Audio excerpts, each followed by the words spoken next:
Hello friends, welcome back. A little garden update. The wild grapes are leafing out.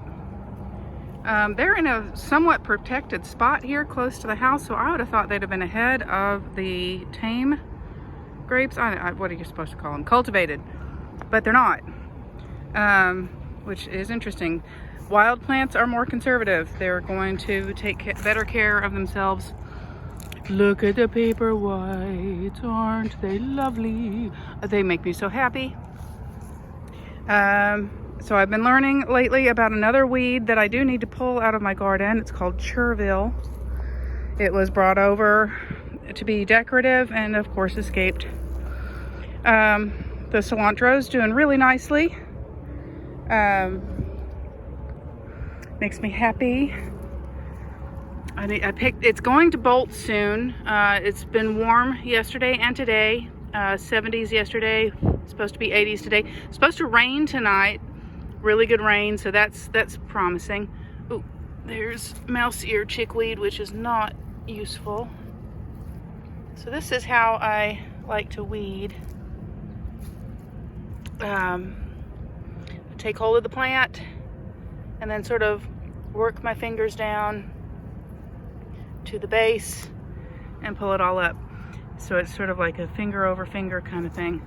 This is, if you can't see the base from where you are, so now that I've pulled out some, I can see where it is and just reach it. But if you can't, and you want to work your fingers down one after the other and get to the root. 1, 2, 3, just work down and grab it. So I've been following another channel that is the other end of the garden spectrum from me. I am a wild child. I try to figure out how to do things, how to work with what's already growing. Let's say that way. And here's the wild geranium that I've been pulling up a lot lately. Now it's noon, so this is not a good time of day to be weeding, but it's my lunch break, so. But I've been following this other channel. It's called A Gardener's Journey.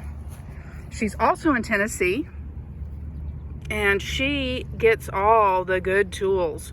She and her husband yesterday were, well, the video I was listening to yesterday, there's the wild geranium I need to pull up. They were laying down, what's it called? Weed fabric. Yeah, it's the wild geranium. And you see how it has this spreading habit? It's a very, very efficient way to choke out your neighbors. Oh no, I got some of the good chickweed with it. So that's why I have to pull it out of my garden, because it's very, very good at choking the plants that I want to have. So out it goes. She uses weed cloth. She was putting down weed cloth yesterday that is pre-cut to allow you the perfect spacing for your plants. She's really good at finding those tools and sharing them with you. So if that is the kind of gardening like you like to do, I recommend you look at her channel. Now this is wild lettuce. And this wild lettuce, you see that white sap? That is supposed to be a painkiller. This is my mosh, my corn lettuce that I just learned about in this last year. It's a weed that is edible. It was brought over, I think, by the French.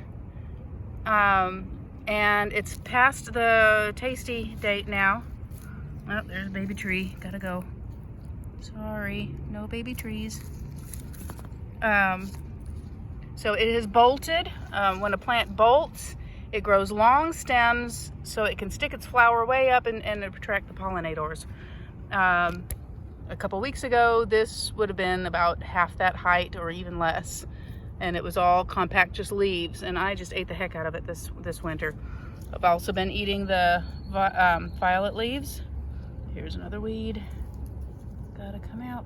Where is it coming from? But my strawberries are blooming. And in my last video, I talked about how the strawberries wander. I did not realize that they wandered. This is my strawberry ziggurat. I built this for the strawberries. And, well, here's a wild strawberry. He's got to come out. You can see the difference. The wild strawberries are leggier. The leaves are smaller. Remember how I was talking about a lot of times wild plants are more conservative. The cultivated strawberry has a larger leaf and a different color flower. This will have yellow flowers on it. And unfortunately, the strawberries, they won't hurt you, but they're not very tasty. They're sort of just bland. So yeah, I'm gonna have to transplant more strawberries back into my strawberry ziggurat because there's none. I think I transplanted some back over on that side back in the autumn, but they wander out. Look, this is where I want them to be, over here and around the ziggurat. But yeah, so they used to be over here and they've just wandered this way, and I'm gonna have to pull some of these guys where they've gone out into the walkway and just kept going and put them back over here. I might compost real good over there too. I mean, I say compost. I bury compost. I don't top dress. So something else that's changed. Okay, that's not changed. But you'll notice what's missing is the ladder. The ladder trellis was a good thing to try, but it was not very successful. The area under the ladder was too small, and I thought it would be a good place to grow lettuce, but it was maybe even too shady. So these are my blueberries that were up here, and they were getting a little bit too much shade because of the trellis. So, derp. I'm the one who put the trellises there and didn't think about it. So they're gone from over there. Also, the rain pipe ends behind that trellis. So I'm planning on trenching. Let me come over to where I'm pointing. I'm planning on putting a little trench that'll come and wrap around each one of these blueberries, because blueberries love water. Now the soil, I had been adding coffee to that soil because we've got clay and limestone that's pretty alkaline. You can see the clay.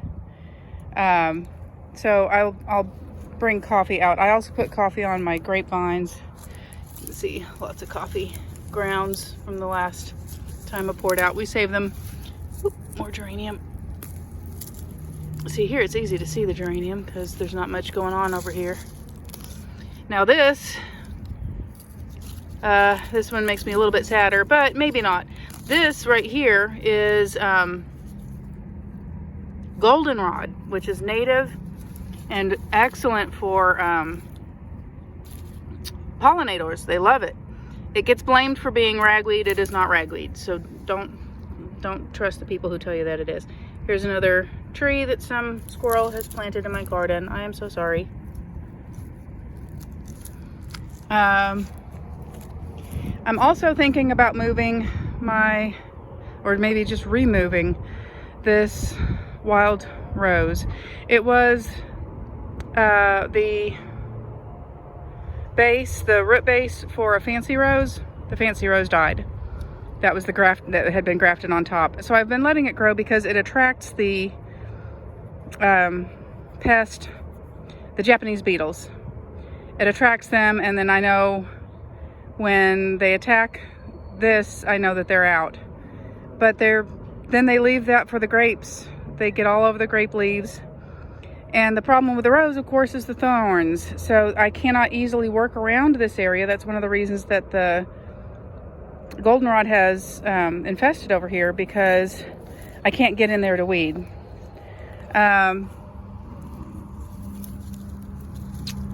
So I probably will transplant some of these guys over next to the house.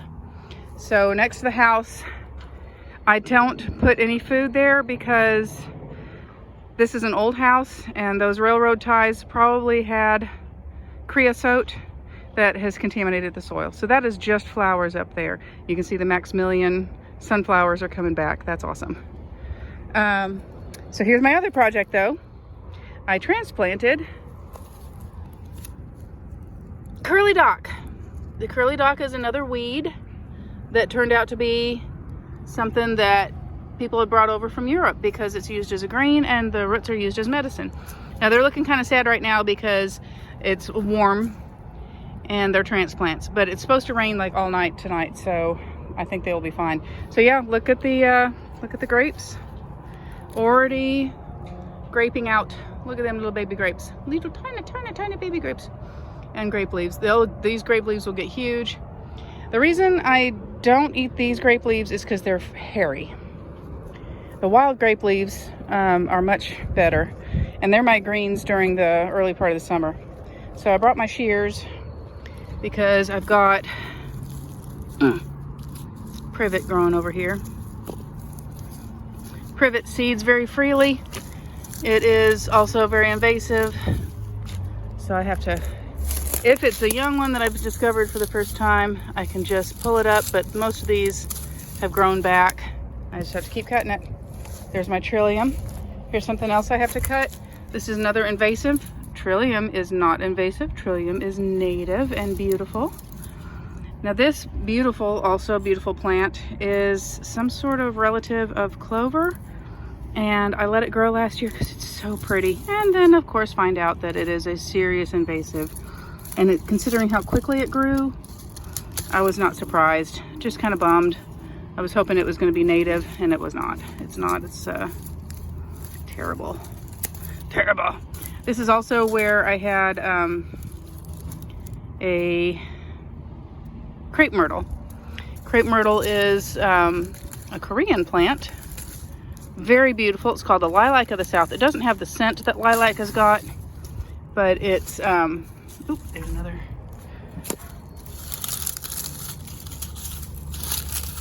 But this one was too close to the house, and it would rub against, it would rub up there and against the side of the house. So here's its sister plant. We'll see how well they survived the deep freeze we had. We had two of those. So last video, I had said, oh, I was gonna eat this asparagus, but no, it's just a single stalk. Last year it was very thread-like and slender. So this year it looks much sturdier, so it's really starting to do well. These two guys I had set around other asparagus plants. They have apparently not survived. This is the rest of my asparagus bed. I let it weed up last year to shade the young asparagus that I planted from seed. I'm not seeing any signs of them yet, but again, it'll be, I think, their second year. So I'm hopeful. There's another tree. And here's the other weed I've learned about. It's called chervil. Ooh, I almost fell down. Ooh. Chervil is another carrot relative that was brought over apparently to be decorative, escaped gardens and wandered across. It's considered a noxious weed. Look at that taproot. So another one to pull, and I've got a lot of it. So last year I didn't recognize it. I didn't know what it was, and I was hoping it was dill. When it came back this year, I was like, oh, that's the dill I planted last year. It was not. It's not dill. So all right, that's my garden update. Looking good, really greening up. There's my elderberry. My elderberry plant is producing young. It's sending out young plants in around it that I'm either gonna have to dig up or we're just gonna mow over them. All right, oh my gosh, look, before I go. Cannas, my cannas are coming up. Canna lilies. All right. Oh yeah, and the fleabane is starting to bloom already. All right. Again, let's do a pan. All right, be well.